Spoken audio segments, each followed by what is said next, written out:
NEET ചോദ്യപേപ്പർ ചോർച്ചയിൽ ഗുരുതരമായിട്ടുള്ള കണ്ടെത്തലുകളാണ് ഇപ്പോൾ വെളിയിൽ വന്നുകൊണ്ടിരിക്കുന്നത്. അതിൽ ഏറ്റവും പ്രധാനപ്പെട്ട കാര്യം രാജസ്ഥാൻ മുതൽ കേരളം വരെ നീളുന്ന അതിഗൂഢമായിട്ടുള്ള സംഘടനകൾ, ചില വ്യക്തികൾ, ചില സ്ഥാപനങ്ങളൊക്കെ തന്നെ ഇതിനകത്ത് ഭാഗമായിട്ടുണ്ട് എന്നുള്ളതാണ്. അത് ഏറ്റവും പ്രധാനപ്പെട്ട പത്തനംതിട്ട അടൂരിലെ സ്വകാര്യ മെഡിക്കൽ കോളേജ് ഹോസ്റ്റലാണ് ഇതിൻ്റെ ചോർച്ചയ്ക്ക് മറ്റൊരു അതിനൊരു കൂടെ നിന്നത് എന്നുള്ളതിനെ പറ്റിയിട്ടൊക്കെ വരുന്നുണ്ട്. അതിൻ്റെ പ്രവർത്തനമൊക്കെ അവിടെയാണ് നടന്നത് എന്നുള്ള ഗൂഢാലോചന ഗുരുതരമായിട്ടുള്ളതാണ്. അപ്പോൾ ഇതിനകത്ത് ഒരു അട്ടിമറിക്കുള്ള ശ്രമം. സർ, എൻ്റെ ഒരു സംശയമാണ്, ഈ ചോർത്തലും അതിന് പിന്നാലെ ഉണ്ടായ സമരവുമൊക്കെ തന്നെ പരസ്പരം ബന്ധപ്പെട്ട് കിടക്കുകയാണോ എന്ന് ഒന്ന് സംശയിച്ചാൽ അതിനെ തെറ്റ് പറയാൻ കഴിയുമോ? അല്ല, ഈ ചോർന്നു എന്നുള്ളൊരു വസ്തുതയുണ്ട്. അത് ചോരാതിരിക്കാനുള്ള മുൻകരുതലുകൾ എടുക്കാനുള്ള സകല ബാധ്യതയും നാഷണൽ ടെസ്റ്റിംഗ് ഏജൻസിക്കുണ്ട്. അതിൻ്റെ ഉത്തരവാദിത്വം അവർക്കുണ്ട്.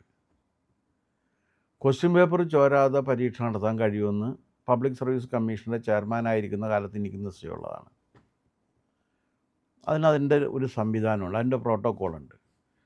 ഇപ്പോഴും ആ പ്രോട്ടോക്കോൾ അനുസരിച്ച് ചെയ്യുകയാണെങ്കിൽ ക്വസ്റ്റ്യൻ പേപ്പർ ചോരുന്ന പ്രശ്നമില്ല. ഒരു 100 മാർക്കിൻ്റെ ഒരു ചോദ്യക്കടലാസിന് 10 മോഡ്യൂളായി തിരിച്ച് ഓരോ മോഡ്യൂളിലും 10 എക്സ്പേർട്ടുകളെ വെച്ച് ഓരോ എക്സ്പേർട്ടുകളെ കൊണ്ടും 10 സെറ്റ് ചോദ്യപേപ്പറുകൾ ഉണ്ടാക്കി അത് നമ്പറിട്ട് സീൽ ചെയ്ത് വെപ്പിച്ച് അങ്ങനെ ഒരു സിസ്റ്റത്തിൽ വന്നതിന് ശേഷം അത് ലോട്ടിട്ടെടുത്ത് ഓരോ മോഡ്യൂളും ലോട്ടിട്ടെടുത്ത് അതിന് നേരെ കൊടുത്ത് പ്രിൻ്റ് ചെയ്ത് അവിടെ നിന്ന് വന്നു കഴിഞ്ഞാൽ പിന്നെ അത് നേരെ പരീക്ഷാ ഹാളിലേക്കും കൂടി പോകുന്ന തരത്തിൽ ഇത് ആക്കിയെടുക്കാം. ടെക്സ്റ്റ് ബുക്ക്ലെറ്റൊക്കെ അങ്ങനെ ആക്കിയെടുക്കാം. പക്ഷേ അത് ആ രീതിയിലല്ല ഇവർ പ്രവർത്തിച്ചത് എന്നാണ് ഞാൻ മനസ്സിലാക്കുന്നത്, NTA. അപ്പോൾ അവരുടെ ഭാഗത്തുള്ളൊരു കുഴപ്പം അതിനകത്തുണ്ട്. ഇപ്പോൾ ഇതിനകത്തൊരു കാര്യമുള്ളതെന്ന് വെച്ചാൽ, ഇത് ഇങ്ങനെ ഒരു വിഭാഗം ഉണ്ടാകും എന്നുള്ള കാര്യം നമ്മൾ മുൻകൂട്ടി അറിയണം. എന്താ കാര്യമെന്ന് വെച്ച് കഴിഞ്ഞാൽ, ഈ NTA നാഷണൽ ടെസ്റ്റിംഗ് ഏജൻസി നടത്തുന്ന അല്ലെങ്കിൽ അക്കാദമി, എന്താ അതിൻ്റെ വാക്കെന്ന് എനിക്കറിയില്ല, ഏജൻസി, ആ ഏജൻസി നടത്തുന്ന പരീക്ഷ ജയിച്ചാൽ മെഡിസിനും എൻജിനീയറിങ്ങിനും അതുപോലുള്ള പ്രൊഫഷണൽ കോളേജുകളിലൊക്കെ അഡ്മിഷൻ കിട്ടൂ എന്ന് വന്നു കഴിഞ്ഞാൽ അത് കുട്ടികൾ വളരെ ശ്രദ്ധിക്കും. മത്സരിക്കാനും പണിയെടുക്കാനും കഴിവില്ലാത്തവരെന്ത് ചെയ്യുമെന്ന് വെച്ചാൽ കുറുക്ക് വഴിയിൽ കാര്യം കാണാൻ വേണ്ടി ശ്രമിക്കും. ഇതിനു വേണ്ടി പരിശ്രമിക്കുന്നവരിൽ മഹാഭൂരിപക്ഷം പേരും സാമാന്യം സമ്പന്നരുമാണ്, അല്ലാണ്ട് ദരിദ്രരല്ല. ദരിദ്രർ വളരെ കുറച്ച് വരുമെന്ന് മാത്രമേ ഉള്ളൂ.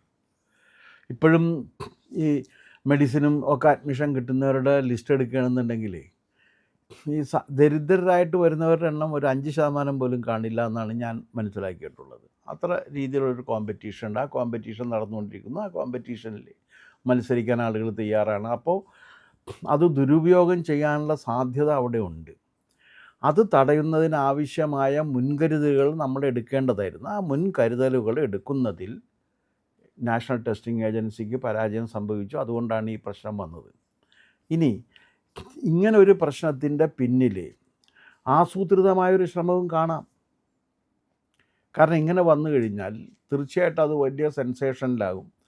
അങ്ങനെ അത് സെൻസേഷനിലായി കഴിഞ്ഞാൽ അത് വെച്ചിട്ട് ഈ ഗവൺമെൻറ്റിനെ മറിച്ചിടാൻ കഴിയുമെന്ന് വിശ്വസിച്ച് പ്രവർത്തിക്കുന്നവരും ഉണ്ടാകും. സ്വാഭാവികമാണ്. അവരെ നമുക്ക് നിഷേധിക്കാനായിട്ട്, അവരിങ്ങനെ വരുന്നതും സ്വാഭാവികമായിട്ട് വരുന്നതാണ്. നമ്മളതെല്ലാം കരുതണം. ഇത്തരത്തിൽ ഇതിനെയൊക്കെ മിസ്യൂസ് ചെയ്യപ്പെടാൻ ഇടയുണ്ട് എന്നുള്ള കാര്യം നമ്മൾ കരുതണം. പിന്നെ അതിൽ കേരളത്തിന് പങ്കുണ്ടാകുമെന്നുള്ള കാര്യത്തിൽ എന്തിനാണ് സംശയിക്കുന്ന കാര്യം? ഇന്ത്യയിൽ നടക്കുന്ന ഏത് അക്രമത്തിനും കേരളത്തിന് അതിൻ്റെ വിഹിതം ഉണ്ടല്ലോ. കേരളത്തിൽ അതിൻ്റെ വിഹിതം വരുന്നുണ്ട്. അപ്പോൾ മലയാളികളും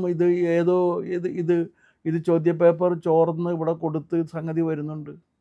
പിന്നെ അതോടൊപ്പം തന്നെ വളർന്നു വന്നിരിക്കുന്ന വേറൊരു കാര്യമുണ്ട്. അത് ഈ കോച്ചിങ് സെൻറ്ററുകളുടെ വളർച്ചയാണ്. കോച്ചിങ് സെൻറ്ററുകൾ വഴി വലിയ രീതിയിലുള്ള മത്സരമുണ്ട് അവർക്കിടയിൽ. ഇപ്പോൾ ഇതിൻ്റെ റിസൾട്ട് വന്നു കഴിഞ്ഞാൽ കേരളത്തിലുള്ള എല്ലാ കോച്ചിങ് സെൻറ്ററും 1000, 2000 പേർക്കും 3000 പേർക്കും അവരുടെ കോച്ചിങ് സെൻറ്ററിൽ നിന്ന് അഡ്മിഷൻ കിട്ടിയെന്ന് പറഞ്ഞ് പരസ്യം വരാറുണ്ട്. സത്യമാണോ ഇല്ലയോ എന്ന് നമുക്കറിയില്ല. കേരളത്തിൽ തന്നെ ചില കോച്ചിങ് സെൻറ്ററുകൾ 1ാം സ്ഥാനത്ത് വരാറുണ്ട്. അപ്പോൾ അവരുടെ റൈവൽ കോച്ചിങ് സെൻറ്ററുകൾ പറയുന്നത് ഇവർ ചോദ്യപേപ്പർ ചോർത്തിയിട്ടാണെന്നാണ്.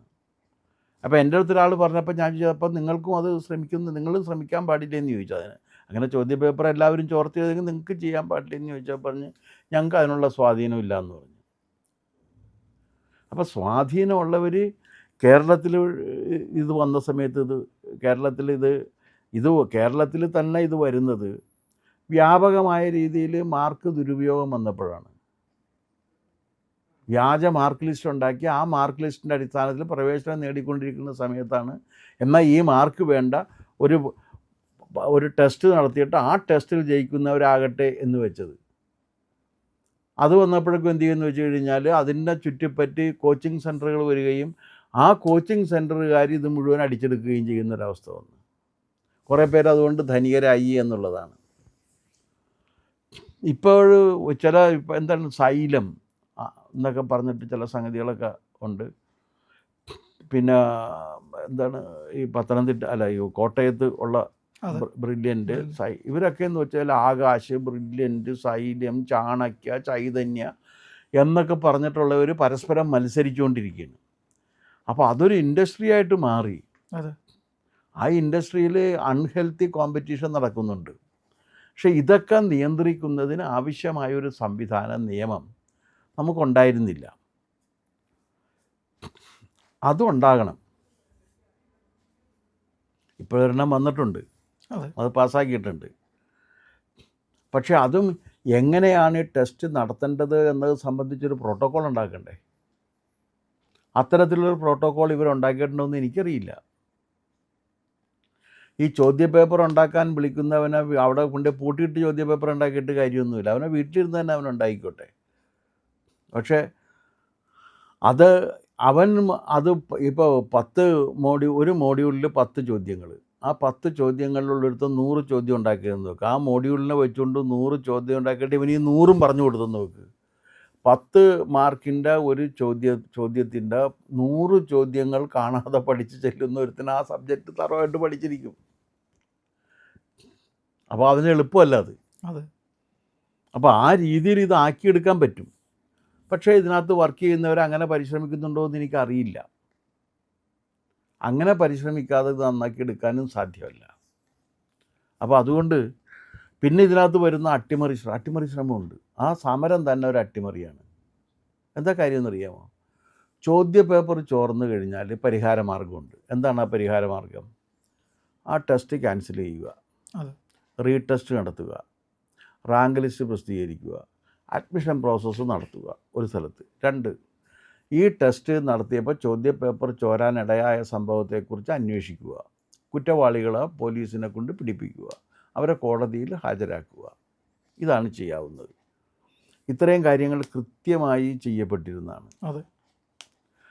അത് ഇവർ സമരം തുടങ്ങുന്നതിന് മുമ്പേ അത് കഴിഞ്ഞതാണ്. അപ്പോൾ പരിഹരിക്കപ്പെട്ട ഒരു പ്രശ്നം പരിഹരിക്കണമെന്ന് ആവശ്യപ്പെട്ടുകൊണ്ടായിരുന്നു ആ സമരം. അതെങ്ങനെയാണ് അവർ നടത്തിയതെന്ന് എനിക്ക് മനസ്സിലായിട്ടില്ല. പിന്നെ അത് തന്നെയുമല്ല, ഇവർക്ക് ഈ സമരം നടത്താൻ ആവശ്യമായ പണം എവിടെ നിന്ന് കിട്ടി എന്നുള്ള കാര്യവും കൂടി അന്വേഷിക്കേണ്ടതാണ്.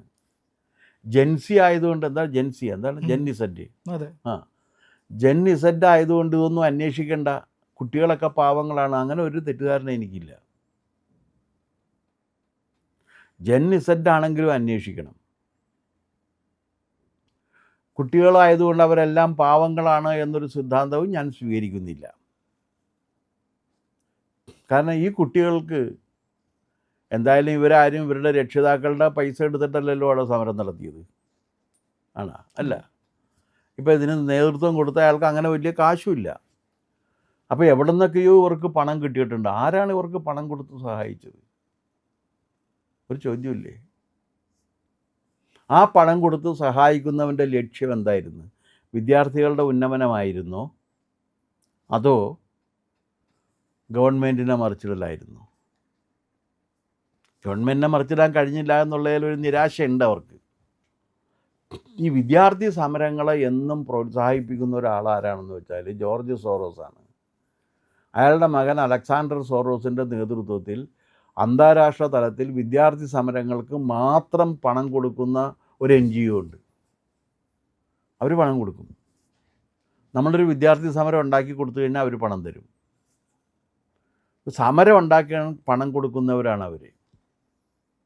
അതയാൾ ചെയ്തിട്ടുണ്ട്.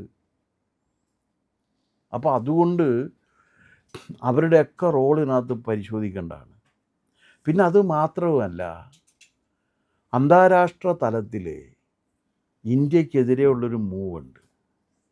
ഇന്ത്യ ഒരു വലിയ സാമ്പത്തിക ശക്തിയായി വളരുന്നു എന്നറിയുമ്പോൾ തന്നെ അതിനെതിരെയുള്ളൊരു മൂവുണ്ട്. ഇന്ത്യ ഒരു സാമ്പത്തിക ശക്തിയായി മാറുന്നത് അമേരിക്കയ്ക്ക് ഇഷ്ടമല്ല, ചൈനയ്ക്ക് ഇഷ്ടമല്ല, പാകിസ്ഥാന് ഇഷ്ടമേ അല്ല. അപ്പോൾ അതിൻ്റെ ഒരു സംഗതികൾ വരും സ്വാഭാവികമായിട്ട്.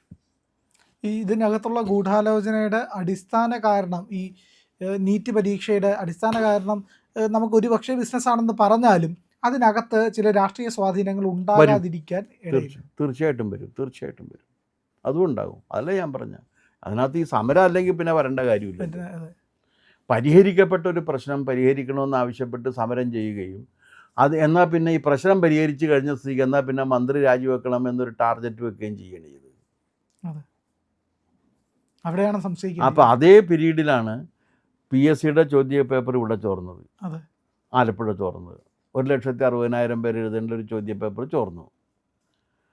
അതേ യുക്തി അനുസരിച്ചാണെങ്കിൽ മുഖ്യമന്ത്രി രാജിവെക്കണമെന്ന് പറയേണ്ടതല്ലേ? ഇവിടെ ആരും പറഞ്ഞില്ല. അപ്പോൾ അതുള്ളതൊക്കെ രാഷ്ട്രീയം സ്വാഭാവികമായിട്ടും ബന്ധപ്പെട്ടു. പ്രിയപ്പെട്ട പ്രേക്ഷകരെ, ഞങ്ങൾ ഇന്ത്യ ലൈവ് പതിപോലെ നമ്മൾ പറയുകയാണ്, മാധ്യമങ്ങളിൽ വരാത്ത, മറ്റു മാധ്യമങ്ങൾ പറയാത്ത വാർത്തകളാണ് നിങ്ങളുടെ മുന്നിലേക്ക് കൊണ്ടുവരുന്നത്. ഇത് പറയാൻ ഞങ്ങൾക്ക് പ്രേരണയും ശക്തിയും നിങ്ങളാണ്.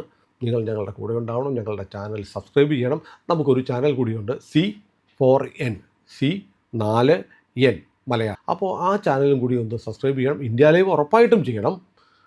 C4N കൂടെ, C4N, C എന്ന് പറഞ്ഞാൽ ക്രെഡിബിൾ, ഫോർ എൻ നേഷൻ, രാജ്യം. നമ്മുടെ രാജ്യത്തിന് വേണ്ടിയാണ്. രാജ്യം വിട്ട് ഒരു കാര്യവും ഇന്ത്യ ലൈവിനില്ല. അതുകൊണ്ട് ഞങ്ങളുടെ കൂടെ ഉണ്ടാവണം എന്നുകൂടി അഭ്യർത്ഥിക്കുന്നു.